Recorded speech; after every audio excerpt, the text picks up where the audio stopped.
ఇక్కడికి వచ్చేటప్పుడు మద్యం తాగి రాకూడదు అనేది ఎవరికి చెప్పాల్సిన అవసరం లేదు.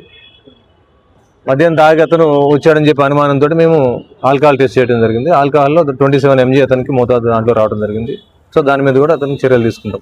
సుబ్బు కంప్లైంట్ ఇచ్చినప్పుడు ఫిర్యాదు విట్నెస్లు ఎప్పుడు సమర్పిస్తా అని చెప్పాడు సార్, ఎందుకు ఇవ్వలేకపోయారు? ఏమైనా తెలుసా, ఏమైనా అడిగారా మీరు? ఎఫ్ఐఆర్ రిజిస్ట్రేషన్ కాగానే ఇస్తామని చెప్పేసి అన్నారు. సో మేము కూడా అదే అనుకున్నాం. ఇంతవరకు అతను ఇవ్వలేదు.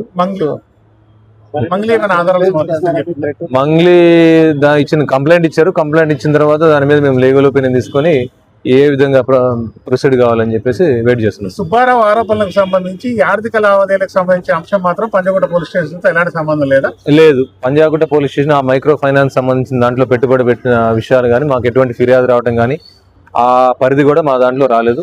ఒకవేళ మాకు కనుక కంప్లైంట్ కానీ ఇస్తే కన్సర్న్ పోలీస్ స్టేషన్ మేము దాన్ని ఫార్వర్డ్ చేయడం జరుగుతుంది. అన్ని కావాలని అడిగి సార్, మీరు సుబ్బు ఫిర్యాదు మీద ఎలాంటి చర్యలు తీసుకున్నారు? మంగ్లీ ఫిర్యాదు మీద ఎలాంటి చర్యలు తీసుకున్నారు? ఇప్పటి వరకు జరిగింది ఏంటి? ఎవరైనా ఎవిడెన్స్ సమర్పించారా?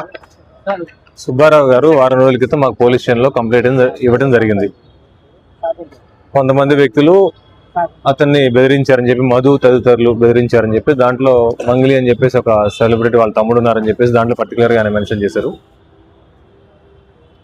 దాంట్లో బెదిరించారు, తర్వాత మమ్మల్ని తిట్టారని చెప్పేసి ఆయన కంప్లైంట్ ఇచ్చారు. ఆ కంప్లైంట్ అనేది నాన్ కాగ్నిజబుల్ ఇంగ్రీడియంట్స్ ఉండడం వల్ల మేము కోర్టు పర్మిషన్ తీసుకొని దాంట్లో కేసు రిజిస్ట్రేషన్ చేయడం జరిగింది.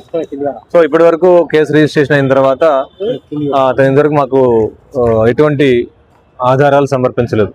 దాంట్లో ఎవరెవరు ఆయన బెదిరించిన టైంలో ఉన్నటువంటి సాక్షులు కూడా ఎవరిని ప్రొడ్యూస్ చేయలేదు. దానికి సంబంధించి మేము కూడా మార్నింగ్ నుంచి కాల్ చేసాం.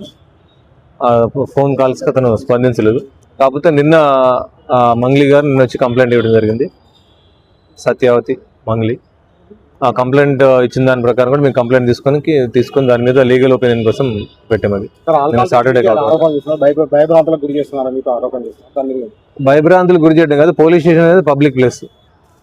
ఇక్కడికి ఒక డిసిప్లిన్గా రావాల్సి ఉంటుంది. ఎక్కడైనా సరే పబ్లిక్ ప్లేస్ ఎక్కడైనా కూడా వేరే ఫిర్యాదుదారులు ఉంటారు, చాలా మంది ఇక్కడికి వస్తారు. కాబట్టి ఇక్కడ ఒక పద్ధతిగా రావడం జరుగుతుంది. మోర్ ఓవర్ ఇక్కడ అంతా పోలీస్ స్టేషన్ అనేది ఒక ఇంపార్టెంట్ ప్లేస్.